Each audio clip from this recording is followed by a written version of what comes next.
Hello, welcome to this one game. I'm your host, Rob. Welcome to the 40k Adjacent Show, the fourth most regular show now on the Honest Wargamer. And I'm joined by Val Heffelfinger from the 40k Stat Center. We're more adjacent than we are Stat Center at this point. I think they're officially now more Adjacent Show episodes than Stat Center episodes. Wow. Okay. I mean, you've really... Was that true? Where do we get to, Pete? 35, 36, somewhere in there? I don't know, somewhere. Yeah, it's like neck and neck at this point. Okay. This has been way easier, by the way. Like, wow, the amount of effort. Is next week our Christmas special? I actually haven't had the opportunity to look at the calendar yet. What day is Christmas? The 25th, Rob, every year. Yeah. Oh dear God. Oh dear God. Yeah, Rob. Let me count the ways I hate thee. Do you think Father Christmas will come? Okay, no, it's not. There's another. Yes, it'll be the 22nd. We'll have the 15th and the 22nd. Our Christmas special, which will be the 40th Christmas special. Pete, we're also joined by Pete the Falcon. Yep, you are. There he is. Hello, sir. How are you? There I am. Hey, I'm good. Hey, you. Hi, guys. How are you both? Pete, are you well? I've heard some positive news from you. Yeah, I don't have the Rona. I don't have the Rona as of like 10 p.m. last night. I knew I was pretty sure I didn't. We had results from basically everybody else in my family that were negative, so it would have been super weird if I was the only one, given we all had the same symptoms. But it's good to finally get them. So good. I'm glad they're all well and safe. That's good. How is the general spread around there? Of the Rona? Yeah. Well, we just hit enhanced mass or whatever they call it in my province. So now it's masks are mandatory everywhere. Some other stuff, which is cool. The people here are very much against it, which is hilarious. They're pleading for their amendment rights without realizing, we are in Canada. They're a little different. It's a whole thing, but living our dream. Okay, good. Well, I'm glad you're safe and the family's safe. That's really important to me. And that's good. Val, you safe? What's it like in the big city, in the smoke? Rapidly accelerating infections all over the place. So it's great. It's great. We're supposed to be on old school lockdown, I'm pretty sure. Like, you're not supposed to fraternize with people outside of your household. Don't go out if you don't have to type rules. But as far as I can tell, people are not heeding that too much. Well, I mean, Nottingham Council, so obviously based in Nottingham, had organised a Christmas market. So an outdoor Christmas market with social distancing, which looked like Sodom and Gomorrah when I walked past it, if I'm honest with you. It was, it was wall-to-wall human beings. It was open for one whole human day. And then the council were like, this is cancelled this year. Mistake. Yeah, this is cancelled this year. There's just lots of pillars of salt around here now for some reason. Didn't expect it. It was outrageous. Yeah. There was thousands of people in what we call the market square, which is our kind of central kind of area. They've got it all. They've got the Ferris wheel, Christmas rides, shops, little wooden huts, so it's all Christmassy.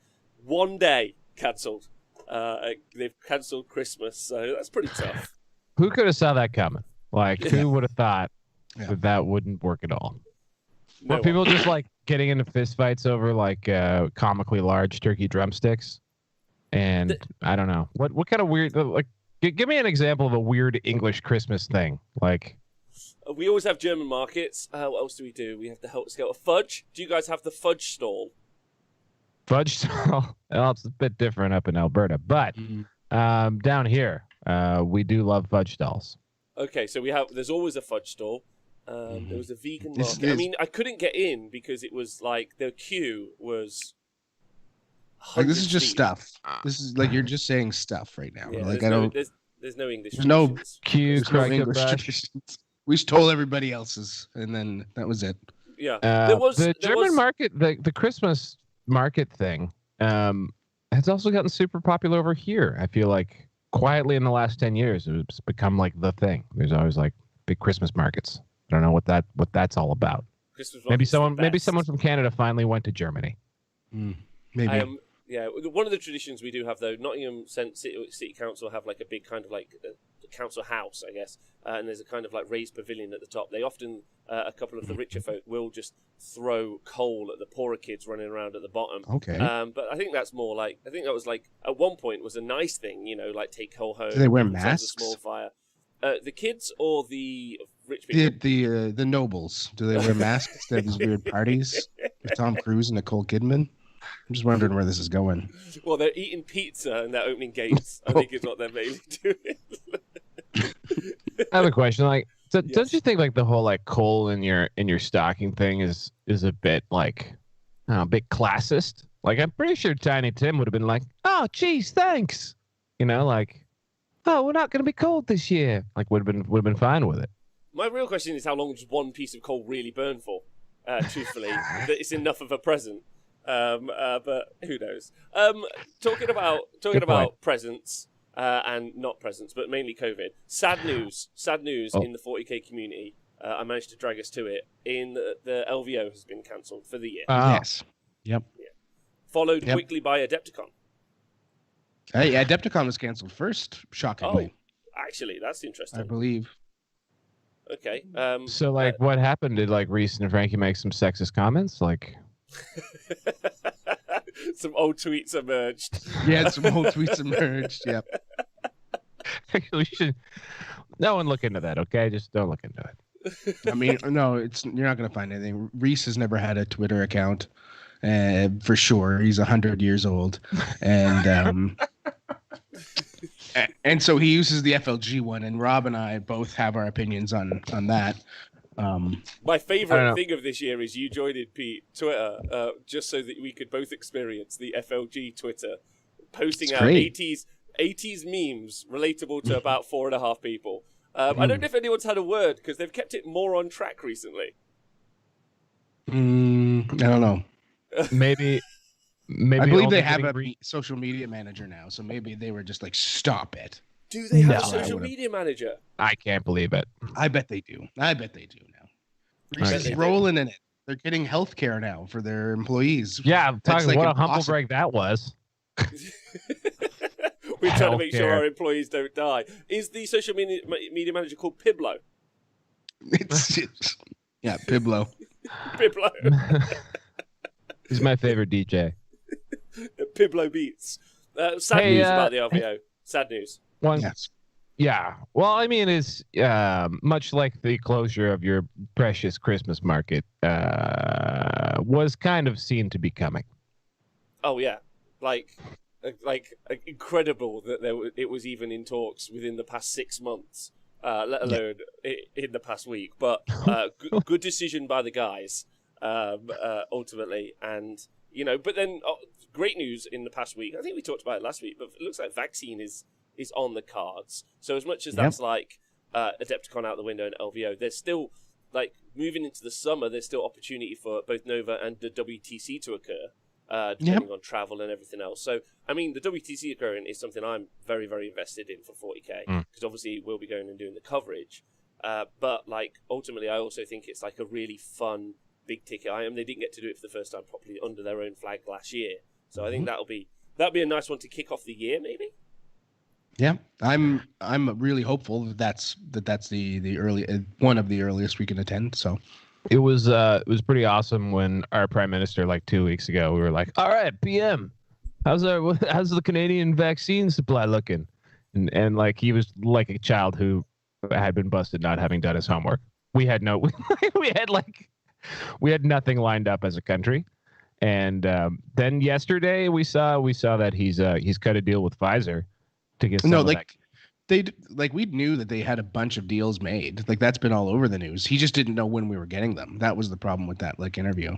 They were like, so when are we getting it? And he was like, we probably are last. And we were like, but we spent all this money to get them. He's like, yeah, but I mean, they're being made in Germany and the US, so they'll get them first.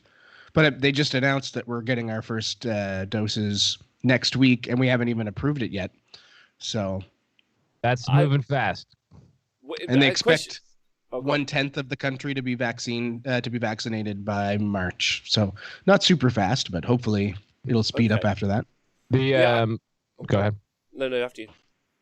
Well, just reading like the way that it's actually the way that they've done this is actually pretty fascinating. So the production of even unapproved vaccines at this point has already started. They just started producing them in the assumption, because that's what a lot of the public money has done, is allowed them to produce them in the event that it is approved.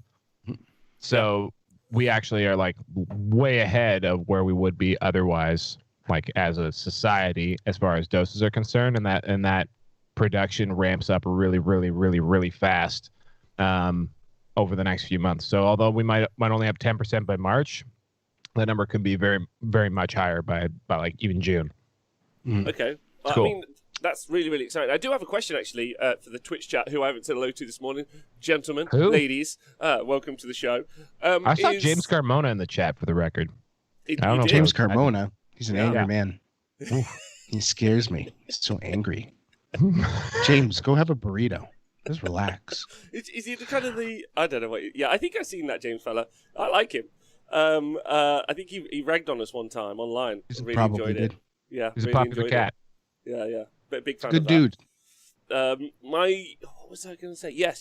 So, gentlefolk of the Honest Wargamer Christmas crew, with tournaments potentially occurring again, and with the eye to the Rona being defeated, if it is defeated, whatever.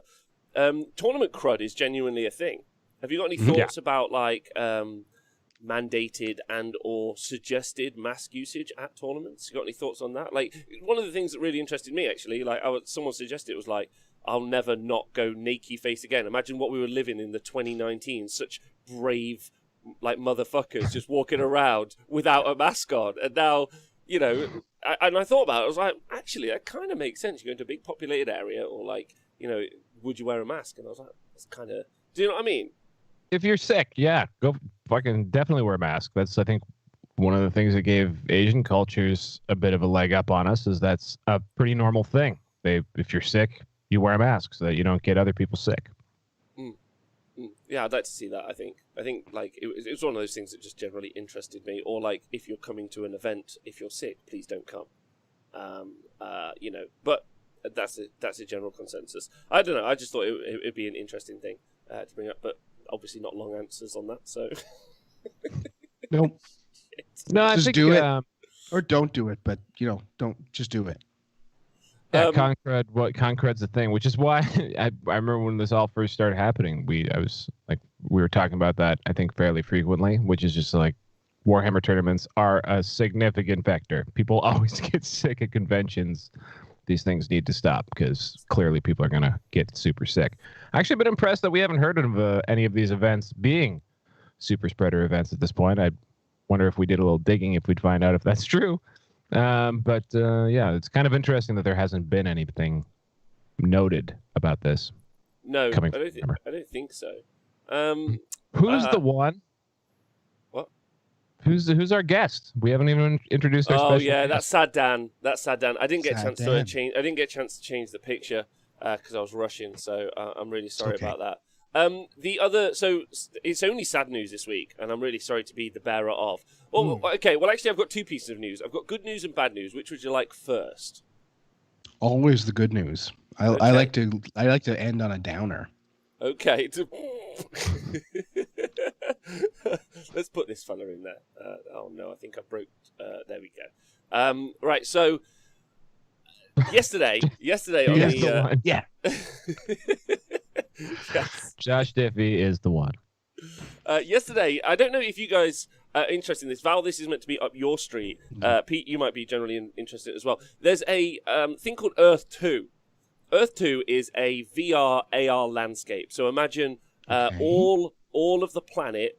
You know what? So artificial reality or virtual reality. So if you wear a headset and or hold your phone up to an AR environment, there's the idea that you could like see overlaid on, let's say, Big Ben, an advert, or you know, a poster or anything like that. Does that make sense? We all get AR helmets so that we can see advertisements on Big Ben. I I like it. I'm imagining only improvement. Thank you. Or like say you Google Maps and there's like an arrow, like go down this street, and you kind of use it and you follow it down. Okay, that makes more sense. There, Val's inside. I'm in the Matrix, guys. Yeah. Okay. So Val's in there now, into Earth 2. Now, Earth 2. Where this is interesting. Big Macs are 89 cents when you buy a combo in the UK right now. Kind of like the Emerald Dream World in World of Warcraft, yes, or like Ready Player One sort of thing, like an overlay to the Earth. Mm-hmm. So Earth 2 yesterday kind of went live in the past few days, and people have been buying up like valuable land because you can own parts of it, and then when you own it, you can rent it out or sell it or whatever you want to do. So there's been a big land grab. In Earth 2. It's been super cool. What are the Second Life real estate developers doing about this? Are they cool? They're out, I think. They're out? They're just not even in. Okay. I don't think they're in. Like, for instance, someone's bought like Nintendo HQ and they're reselling it for like $10,000 as an example. Okay. So, as you're part of the Honest Wargamer crew, Pete and Val, you'll be pleased to know that the Honest Wargamer now owns Games Workshop HQ on Earth 2. Is that real? Please be real. That's real.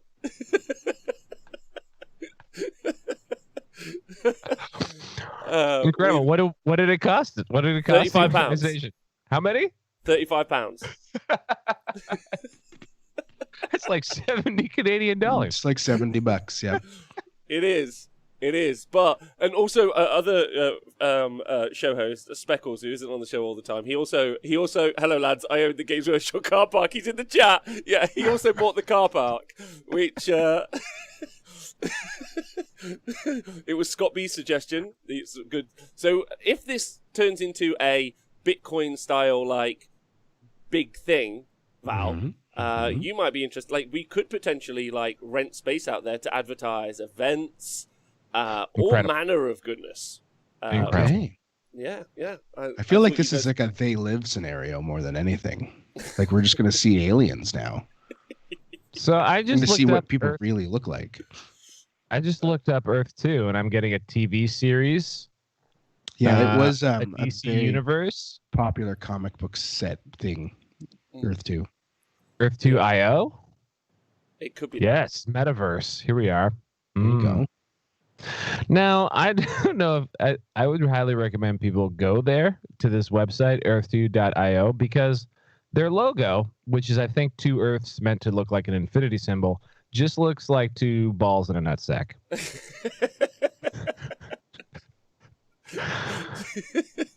I love the idea of going to Warhammer World and just being like, actually, my company owns this. Do it. Do it. How? No one there would recognize you. They don't know who you are. No, exactly. Will Games Workshop retaliated by the T-Sports Arena? There's an option there for that to occur. But I thought you guys would be interested in our new Land Baron-esque title. It's fabulous. Yeah. Are you a lord now? I hear that if you buy land in Scotland, you're a lord. So, a like, you lad. A laird. Laird.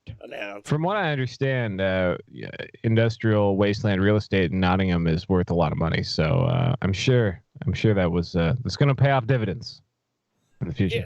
Think about it, Will. People visit all the time. If it becomes a thing where you can advertise on, but anyway, if not, it's hilarious and something which is fun.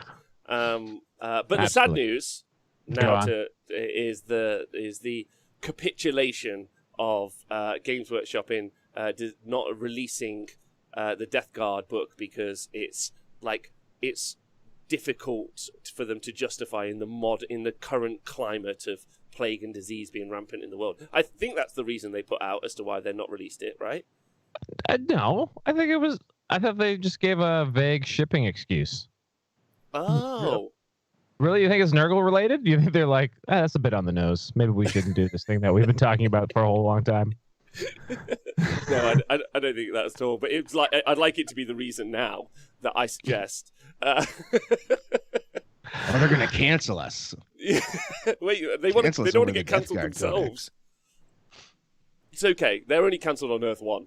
Earth 2. Rampant. Earth 2. Yeah. 2. Oh, yeah. Although the copies are very bad. On Earth 2. Yeah, they're all out also of great. Haven't seen much of it. I saw a bit of a kerfuffle around old Morty when he came out or was leaked. Yeah, Pete, you got any thoughts on the new Morty? I mean, he looks good. The no toughness aura is kind of disappointing as always, but I mean, the rest is basically flat buffs the dude's got. I think he's a monster. I'm super into it. So they said his points haven't changed either. So all these upgrades, a free warlord trait, like I'm in like Flynn. Let's do it. Yeah, me too. Toughness 8. I'm really into that. Toughness 8. Toughness. Yeah, demon engines hitting on 3s, plague marines with like Ren 1 on plague knives. There's someone at GW that had an aneurysm when they forced them to make him toughness 8. You know, like they were like, but 7 is his number. He has to stay 7. Oh shit! Of course. Yeah. Of course. And they were like, just let it happen, man. He's no. This is not how it works. Numbers are important. Have you seen The American Office? Yes. You know the scene or the episode where they're trying to work out whether or not Hilary Swank is hot. I feel like it was that. The office was just divided into 2 camps. The question is he tough? Not, should he be 7? Like, that's the question. I only like deep existential sadness in my comedy, so I've only ever watched The British Office. Ooh. Just crushing. I don't know if anyone remembers that show. It's got some happiness in it, The American Office, which is nice. That's the primary difference. But as you grow up, you really realize that like Pam was way over the top, and Jim was just super good guy, like really good dude. He's just a good person. Jim just did his best, and Michael in the end, he turned it around. He did turn it around because he was an arsehole, wasn't he? He was an idiot. Yeah, he was just a nice idiot at the end, which is nice. I've actually watched more like shows about the American Office, like YouTube things, than I have of the American Office. But one thing was that he came out like Americans don't understand this thing we call irony, and so like that character was like far too mean off the top, and he was like testing really poorly, and the show did like awful.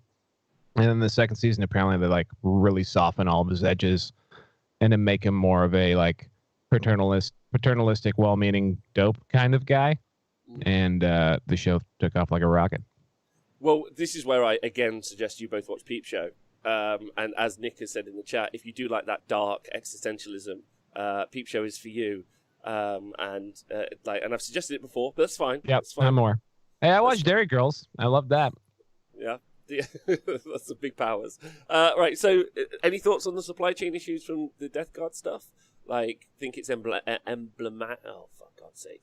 Do you feel like it points to any, like, other major issues coming out? Because they also dropped on the same day that it was last day for ordering. Like, they were like, this is last day for Christmas orders. Good luck. Like, they just dropped it on one day, which is now gone. So, have you guys got any thoughts on that, Pete? It sucks, man. Like, I get it. There's something going on. There's been lockdowns and all sorts of shit. It's odd for a gigantic company to not be able to have backups on backups, but it is what it is. It sucks. Yeah, I mean, they were having, like, we've talked about this before. I mean, they were having a tough time keeping up with demand in good times, and now I assume capacity has got to be reduced somewhat by like social distancing measures and whatever. And then on top of that, because of the fact that they've been catching up, like how much capacity did they lose to catching up Indomitus, right? It feels like everything post Indomitus, like basically post where they would have been like cranking out extra Indomitus sets to like make up for that made to order. That has been sort of low on stock. So it looks like they moved capacity to that to fix a problem from 4 months ago. And now we have less stuff now. But I think it's just like they're more popular than they can make toys for. I think even if everything was good, they've just their success has rapidly outpaced their capacity, which is, you know, it's a dangerous place to be for a company. Do you think it's the launch of Ninth? Do you think that Ninth is just like, obviously we haven't seen the sales numbers yet. We'll get them towards like the 6 month, so like towards like January, Feb, we'll see them. But do you think that they have exploded like in popularity and like money? Like, I mean, and it kind of makes sense. Like this point that they have they've outstripped, not to like a little bit, like 10%, 20%, like outstripped way beyond their ability to handle. Because, you have massive YouTubers of like loads of different varieties, either playing and or just talking or painting about their miniatures. And I think the past 6 months I've seen some like very big eyes and some big numbers from different communities that like haven't been in, let's say 40k, but also in 18 or like any of them. They just haven't been in there. And now there's just like all sorts of noobs just like, all right, I'm going to get some prints. And they're just fucked. Just absolutely walloped. Well, that's what it seems like to me. I don't know what you guys think, Pete, Val. That's been the case for years. Like all the way through the 8th edition launch, like every book that they dropped was immediately out of stock. Every single one, all the way through. And that happened every time a good Psychic Awakening book came out. Like it's always hilarious on the internet where you see people like speculating, like, oh, they're only putting that in the box set because they have too many in the warehouse. It's like they got nothing in the warehouse. Old Mother Hubbard is running the warehouse right now. The cupboards are bare. Milk's gone dry. So like they're just victims of their own success. This is like a common challenge that companies run into that get, in this case, not exactly sudden overnight success. This has been something they've been sort of working through for years since they started getting popular. So I don't know what's going on their side of the coin. I don't know how many ships they got going. I don't know. There was a factory they were building. They ever get the factory built? Yeah, two sites. There's a warehouse and a factory. Yeah, warehouse, factory bought, built, and done. New building bought, built, and done.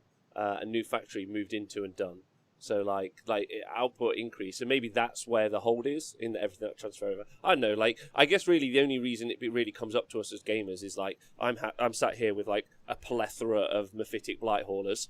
There's mine. And I'm painting them up, and I'm enjoying myself loads. And I was very, very excited about the Death Guard book. And now, like someone's asked in the chat, is that going to affect the Drukhari book? How does it affect the kind of general game state? And does that mean we'll get like 3 books in a month? It's just like bam, bam, bam, or does it be slowed down? And it's, it's a concern. But it's also over Christmas as well, where traditionally there wouldn't be a lot of games. There also wouldn't be a lot of events. And then I guess really, especially for North America, but generally for the world, a lot of eyes would be like thinking about LVO. How do you feel that the competitive scene and generally the environment kind of because it's lost its tempo? I always equivocated this to Nights Out, if I'm allowed to just go on a long one quick. A city has a theme whenever you go to a city. So in Nottingham, traditionally, all the students always went out on a Thursday. That's the tradition. Yeah, and it didn't matter which was the Thursday night out, because some would rise and fall. Some would become popular, a new one would start up, and it would become the new popular one. But it didn't matter. If you tried to open one on a Wednesday or a Friday, no dice. It just wasn't happening, right? It wasn't the situation. Whereas, if you equivocate, and then if you go to a different city, if you went to Leeds, it was a Wednesday. So what was really interesting about that is 2 major events really happen around the world in end of January, February time in CanCon and LVO, and they would always double up with each other. Do you think that there's going to be a reset on the tempo? Do you think you'll see dates change? What are your thoughts on it? Or is that just a really broad question? I defer to Pete. Pete? I think we're good for a little bit. I don't think the tempo is going to change too much. I think we did lose a little bit of steam. I think if there hadn't been COVID and all this stuff, we'd be just swimming in events, and it'd be just a shit show trying to keep up. But I don't think it's that big yet. People are striving to get events, to events in the worst pandemic conditions right now. Yeah. So I think we're fine for now. I think there's going to come a point in 6 months or so where if it's still happening this way, it'll start to be a bigger deal. CanCon's still happening. It's not happening in Canberra. It's happening in Adelaide. So we will have at least one more big event of the season to look forward to, because Australia has their stuff kind of in line right now. So they've got Australian Nationals, and then they've got another super major right after, or major. So we've got 2 events there, and people are really looking forward and gunning. And Yeah, I don't know. I don't think it's there yet. I think we lost a small amount, but it's not noticeable given where we were. If things had been going full tilt since ninth launch, we'd be having like 15, 20 events a week easy. I'd say I'd be up to my eyeballs in friggin' stats. I'd be dying. But also loving it. To a small degree, yeah. To a smaller degree. My Protestant work ethic would have kicked in, and I'd be super depressed if I couldn't keep up. But otherwise, like, I'd be into it. All right, Val, you got any thoughts on it? Actually, I've only recently started sort of thinking about this. It's like, a lot of the comparables when this started was like, for example, September 11th. There was a massive lag from when 9/11 happened to when sort of like travel and a lot of stuff got back to normal in the States anyway. And on this one, I kind of feel like as soon as, green lights are given or someone has, vaccine, like they're booking a vacation. They're getting the hell out of Dodge.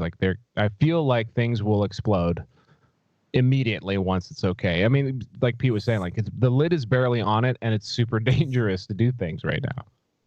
So I feel like, whereas once I thought maybe a lot of this stuff wouldn't come back very quickly, I think a lot of the sort of, I feel like society in general is just really craving public gatherings, seeing people, high-fiving, whatever. And I think it will come back very fast and bigger than ever because there's going to be not only new demand from like all these YouTubers you keep talking about, but also just like people who really want to get out there.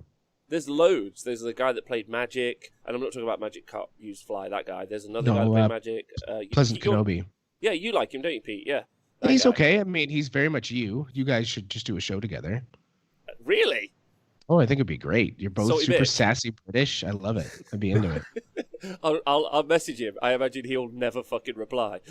He did Paul Murphy's show. I can't see why he wouldn't do yours. Yeah, but that's a whole different kettle of fish. Like if Paul Murphy rings you, you fall in love immediately. Hello. Dang it, he is the Paul Murphy. He really is. He did the Nova Open Charity Foundation stream the other day, and I only tuned in for about 5 minutes, but it was really just to remark that I don't know, most people I look like a fucking potato because of coronavirus now. Definitely that shape. Paul Murphy, he kept himself looking pristine the entire time. Fucking alabaster statue. Big Paul Murphy is a China doll of 40K. Yeah. But he's got a voice. Have you guys seen Hell on the Highway, the film? No, it sounds terrible. It's an incredibly good movie. It's one of my favorite movies of the past decade. Really beautifully shot, but there's a really great scene in it where the brother, who is definitely like a fucking tearaway, talks to a lady who's like on reception. He goes, "When you're in your deathbed, you want to think about the wild night you had with me," or something. He says something. It's a great line. It's better than that. I imagine that's what Paul says to literally everyone. Every place he is. I see it. Is this Hell on the Highway is what you said? Yeah, Hell on the Highway, yeah. I think it's just a TV series? No. Hell or the Highway. Hell or the Highway. Oh, because I was going to say, this is just an Ice Road Truckers show. And That's a great movie. That's also great. Yeah, go ahead. But yeah, no, I think, but also, as we've remarked a few times on this show, even before 9th edition, which again I think would be more popular than 8th edition even was, tournaments were limited by their space already. There was no problem with demand. So hell, I mean, even if we come back and a lot of people don't want to go to events, they're still going to be sold out. Like, I mean, events were selling out in hours, and even minor GTs and things in smaller cities were selling out, right? Yeah. Whereas like when I first started following 40K, it was a grind to get 28 people in most places. So can I ask a question, because it's actually something I'm like less au fait with. Like, so the ITC format, like, and ITC in general, can you explain it to me as if you explain it to it and therefore to the crowd, a new person? They're like, hey, I want to play competitive 40K. And then you would say, yes. Yeah. Hey, I want to play competitive. And then I would say, Okay, cool. Like, I don't know. Why is this question so hard? Google, shut the hell up. No. No. That's a cute kitty, Pete. What's the name? That's Violet. Oh, You have a cat? Yeah, I do. Why do I not remember this? She only shows up when Bronx is sleeping, so that's probably why. Oh, yeah, when Bronx was a puppy, I remember that. Okay, I don't know why I gapped so hard on that. What is the purpose of your question, Robert? So my question is for people who are new at home, or for anyone else, and also for myself generally, is like for me to understand. So a conversation I was having with you guys was about what a 28-man event is, and I didn't know why the fuck a 28-man was important at all. Yeah, also like events selling out or anything else. Also the ITC being very American-centric, but obviously it happens in Australia and Europe and loads of other places as well, is generally seen as the structural way for 40k to occur competitively. So I wanted to ask about it and ask if it would be maybe reimagined or relooked at in a post-COVID world. I was trying to drag the donkeys to water.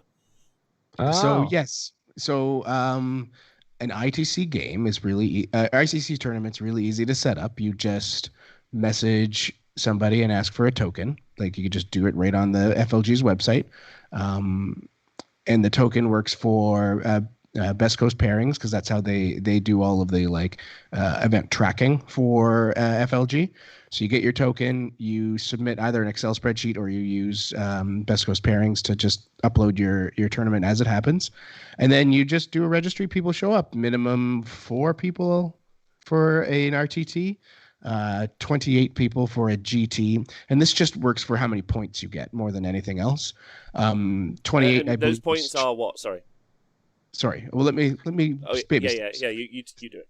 So the 28 people for a GT is based off of, like in a tournament bracket, a 32-player event at 5 rounds would always have a definitive winner. So they do that, and then they tagged on like a 10%. What if somebody left to make it 28? Given that most events have about a 10% dropout, and then a major is 58 players based off of the same thing for 64. If you had 64 players, then you'd have an even bracket. But if 10% of the people dropped out, 6 people, you'd be at 58. So that's how you get your quote unquote major status. And these are all for points. You get points by attending events, just period. You get points. Winning games gives you points. Winning games in a specific, in a row gives you points. If you win like 5 games in a row, you get more. And if you win 4, and there's like a whole formula that's hidden that you can't see that calculates this all for you, and that generates your ITC ranking. You have to have 5 results over the course of a year. To get 5 though, it's 3 RTT, 1 GT, and 1 major result minimum. It went to 6 this year. Actually. Oh, okay. I don't know if you remember that. Yeah. Yes. So then it would be probably 4 RTTs, a GT, and a major is required. I don't know if they changed what the minimums look like, but yeah, they added a 6. It would probably be an extra GT or major, I would bet, rather than extra RTT.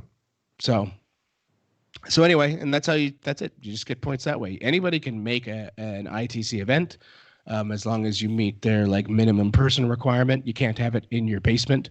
Is really like the only thing they've said is like just don't do it in your house. It has to be publicly advertised. At least that's the way it used to be. Because I have held an RTT in my house, but I didn't advertise it, and obviously only my friends came. But yes, that's been it. Okay. That's been it. All right. The only reason I ask is because it was that different. I understood that like a major event or like a larger event, you generally is worth more points.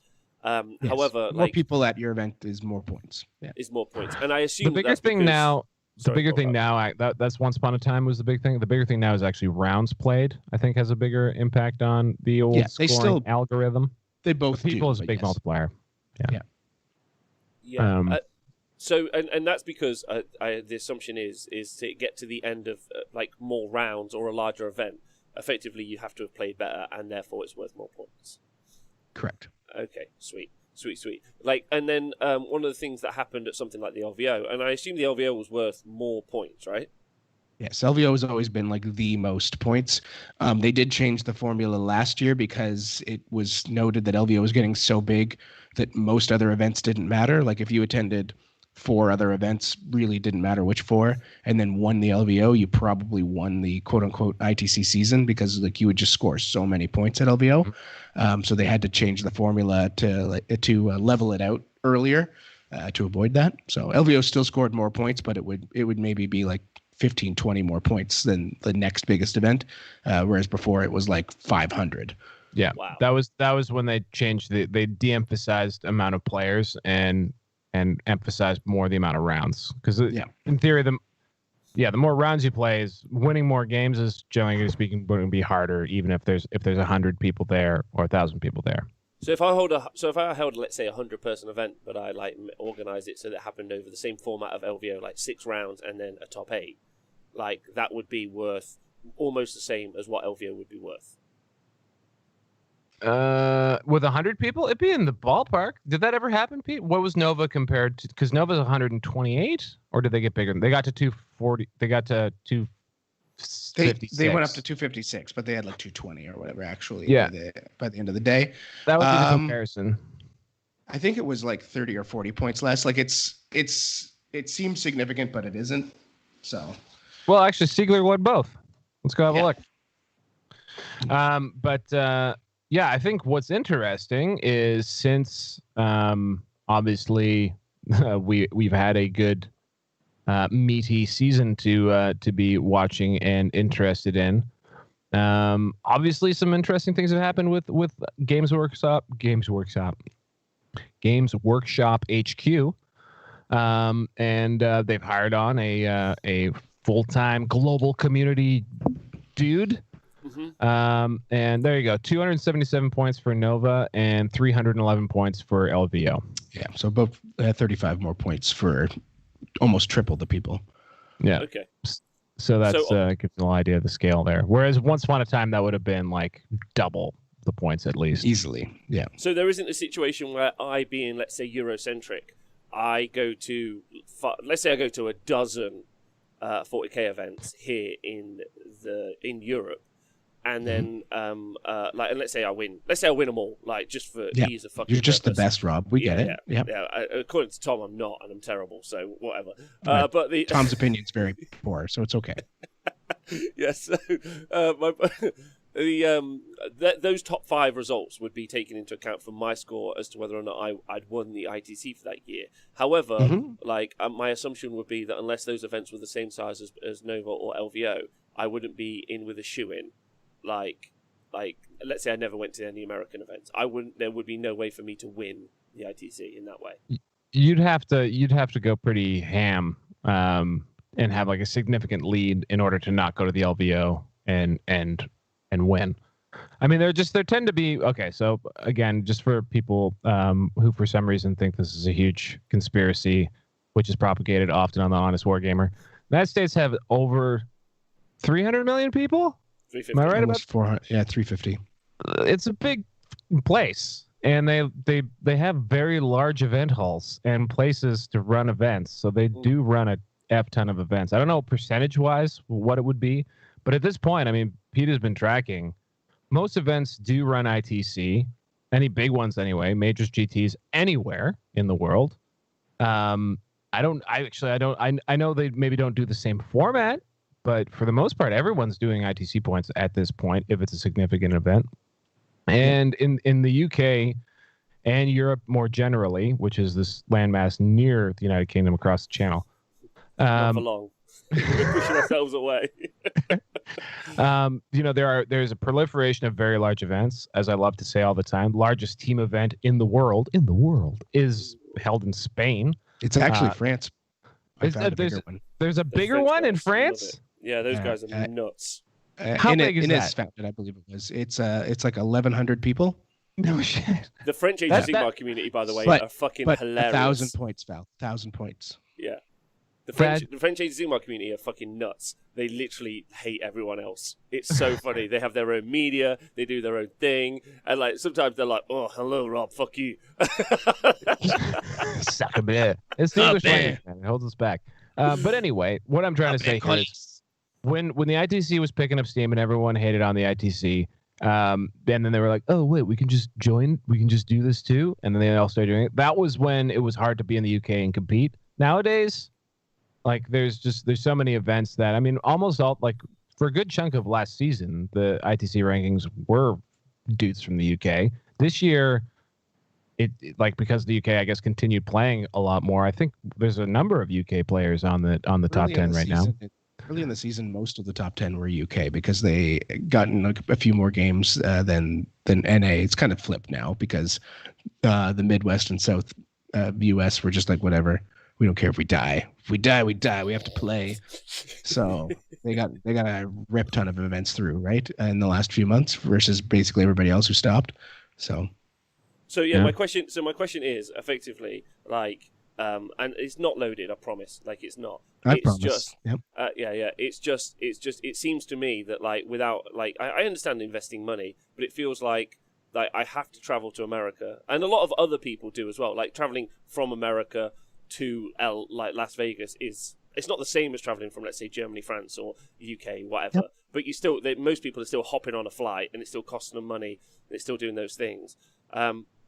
But it does feel like the rest of the world is disconnected from that level, from competing by happenstance. Like, it doesn't, like. Can you win the WTC without going to the WTC? You can, but like everyone has to go there. Like, no, you can't. No, but everyone has to go there. But that's not the same, right? I can track like they allow everyone in Australia, let's say, to track their ITC points, and it's an ITC tournament, and all of it's ITC until it's like, can you win? It's like, no, go to America. Well, and I think that's why they've added all these other like regional awards, and best in faction stuff for people, right? So that you can be like best in Australia, best in the UK, best in Europe.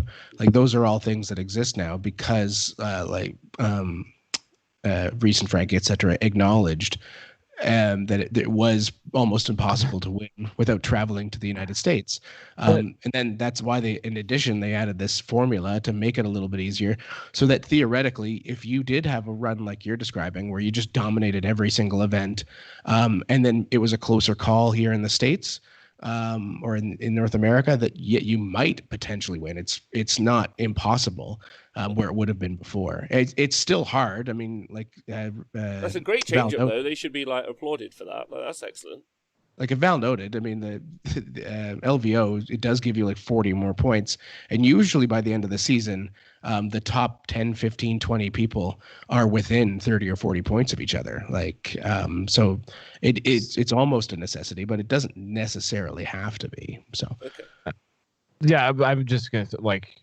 On top of that, though, it's like the LVO is essentially the World Championships of 40K. Like, when you have to do, when you're playing in the World Championship, you got to go to wherever it is. And there's also, to be frank, that's a one-off event. You turn up there, you win or you lose. This is, I compete in my country of residence, let's say, 4 or 5 times, and as noted, I get six events, so I have to attend 6. So I attend 5 in my country, and I have to earmark one of them to be America, maybe 2. Like if my country doesn't necessarily have like a particularly large player base. Again, like, it's got nothing to do with, I think, anyone making any intent it to be like someone in the chat a moment ago was talking about Italy. I think it's Drinking the Wolf Chaos. Drink the Wolf in Chaos. He was just like, Italy's so far behind. There's no events. I hate it. Like, and I'm like, bless him. Like, that must be really hard because I'm sure he would like to compete at all these sorts of events. For sure. So I'm not. So have them. Organize the scene, man. Like, I mean, that none of this stuff happened like without effort. Like in Canada, like, I know when I started paying attention to this stuff, there were none. I would literally call random shops holding small tournaments, be like, "Hey, you guys gonna use ITC points?" And they're like, "No, we're not gonna use that. It's stupid." I was like, "Well, actually, you don't even have to use their format. You just have to submit the score." And then they'd be like, "Oh, okay." I didn't even go to the events. I just like made everyone use ITC points or asked them to, and they started to. And then now we've got a pretty robust scene, and like people love ITC events, and there are like growing GTs that happen with alarming frequency right around my house all the time. But that's because a lot of people have like taken up the banner of like organizing large tournaments, which are a pain in the ass to do, but really rewarding and super fun. and that stuff develops over time. So if you find yourself in an area that like doesn't have events, maybe the finger's pointing to you to like do something about it. And we're seeing a lot of development for mini ITCs, like within the ITC, because ITC doesn't require almost anything in terms of what you do. So you're seeing like the Lord Marshall Conference and these other events sparking up where they're just like, hey, we know that a lot of you guys aren't going to have a chance to win the whole thing because you can't attend X amount of events in a year. Yep. But if you come to 3 or 4 of our events that we're going to run, then you might win ours, which is, a little bit smaller, but it's still like a regional thing.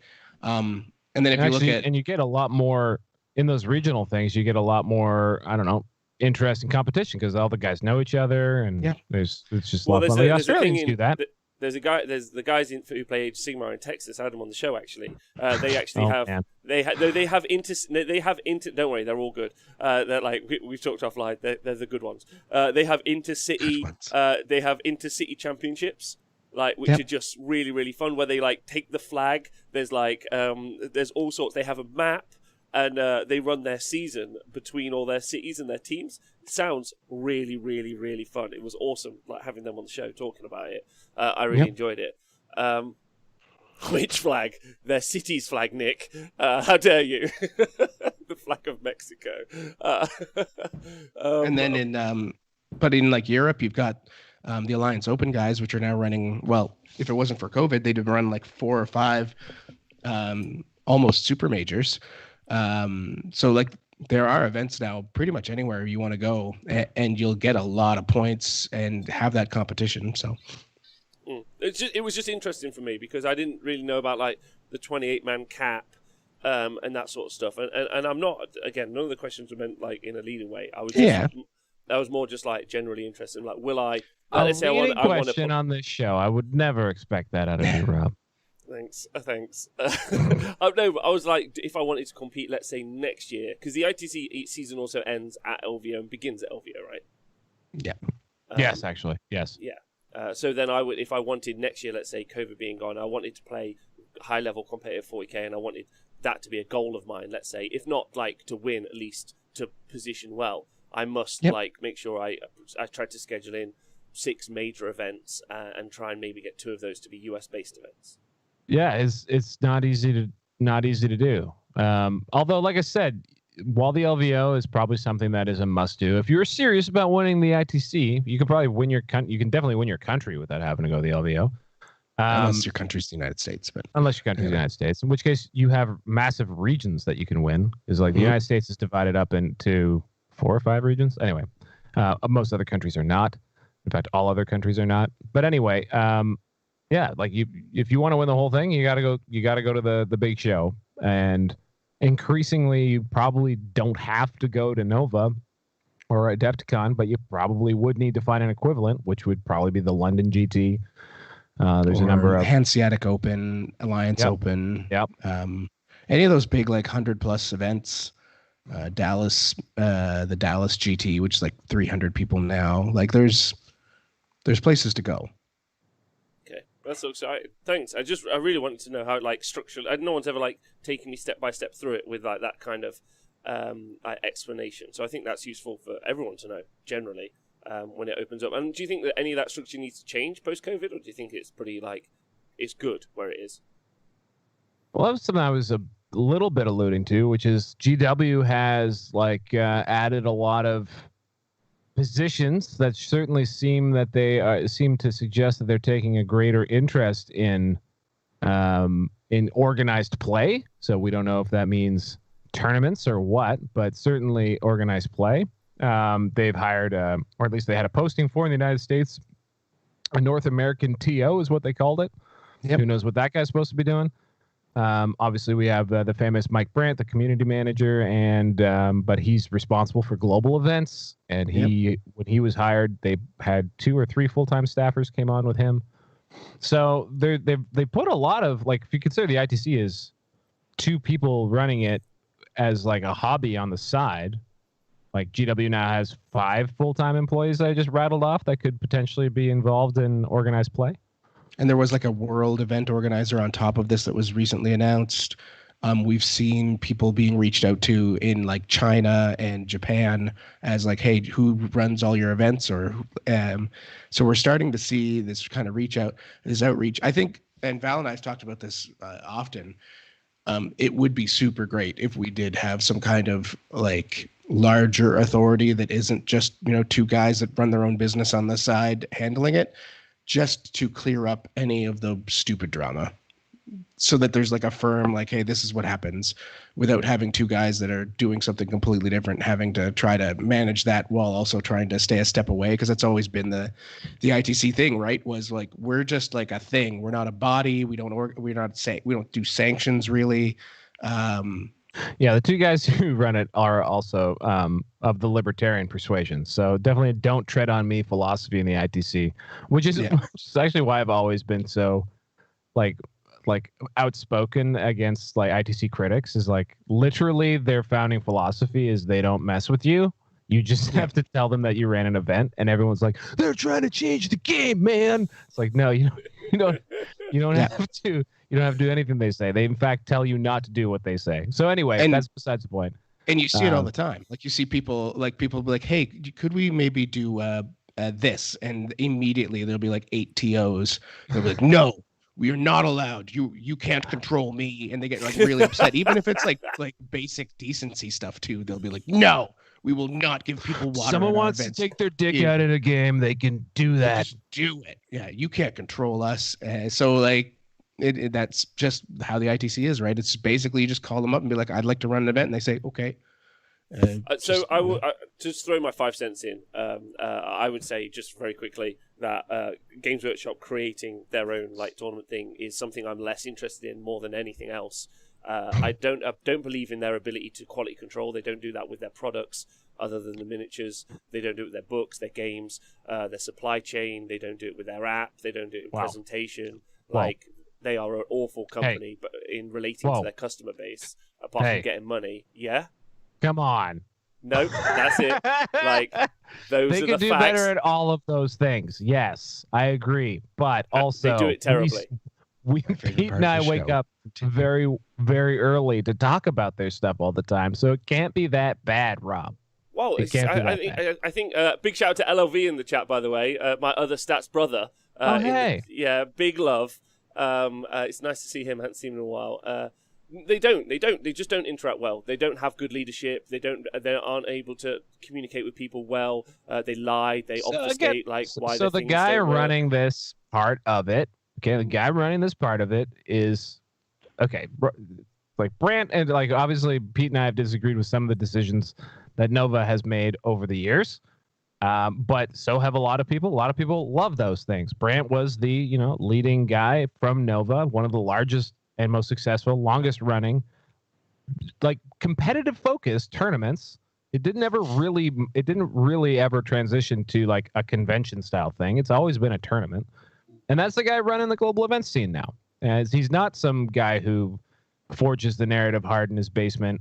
He's a person who is instrumental in creating a global tournament scene for 40K. And he's the guy running their events now. So I have a little bit of faith that at the very least, that person's got some vision about what could be cool about GW taking a bigger role in competitive events. The question is, how big of a role? I happen to be of the opinion, and by the way, this is an opinion because I don't have an NDA, so I only speak in riddles with like half the people I know. But anyway, it's true. It's really fun. It is like literally the most. It's like you get more information when they announce a new pope than I do from a lot of the people I know. Anyway. Yeah.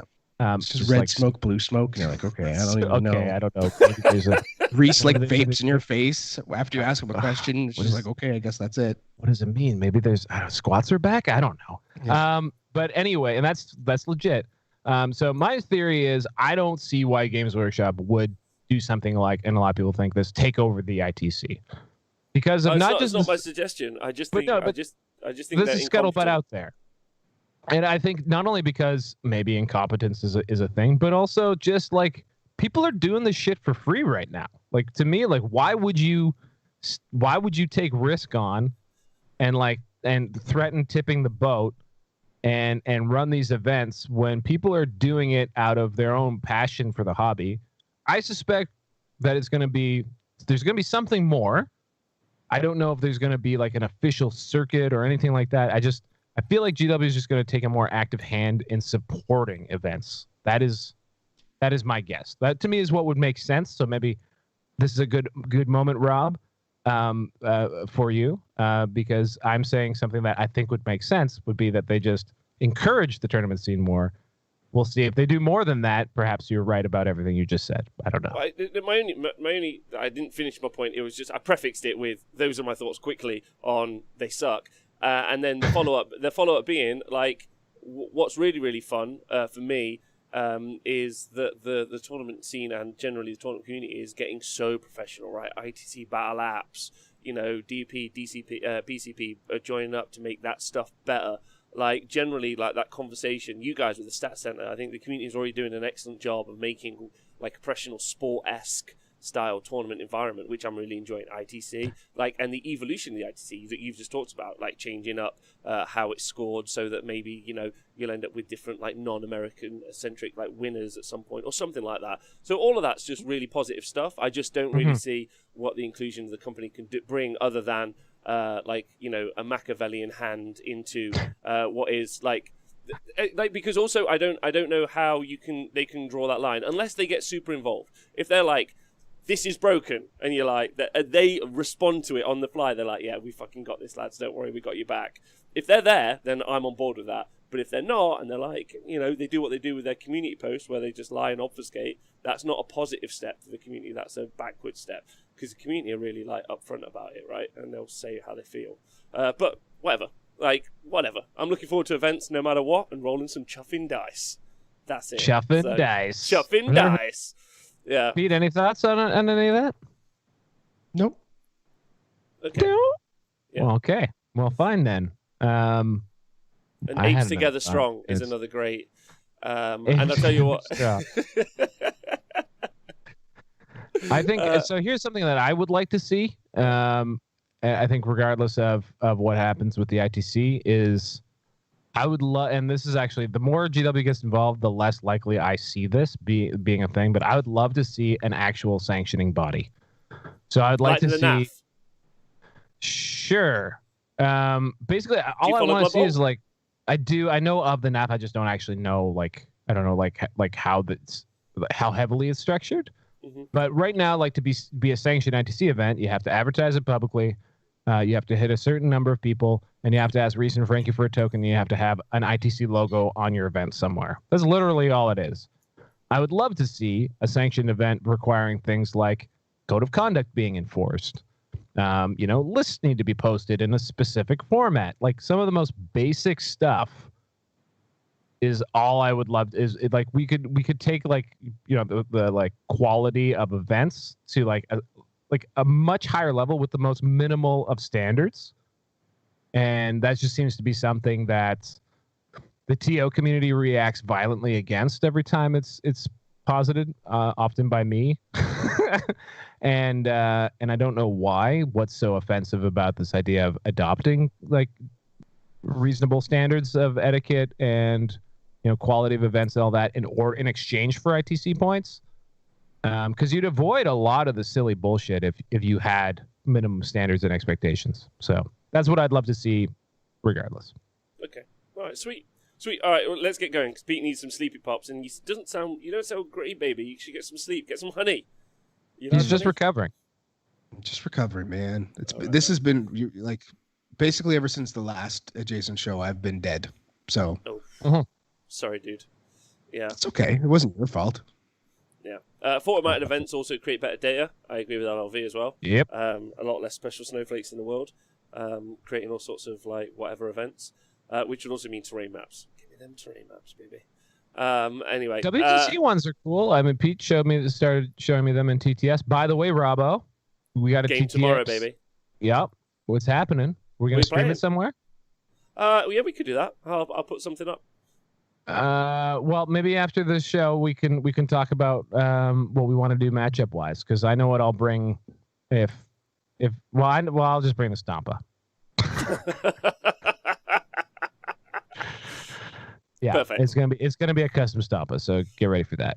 Okay. All right. Well, I might bring the orc on orc action. Pete dummied me with my custom Stompas. So. Oh wait, did you guys finish your game? Oh yeah. Oh, how did those inceptors come down? Turn 3, he shook the hand. Oof. So. Oof. How did those inceptors do?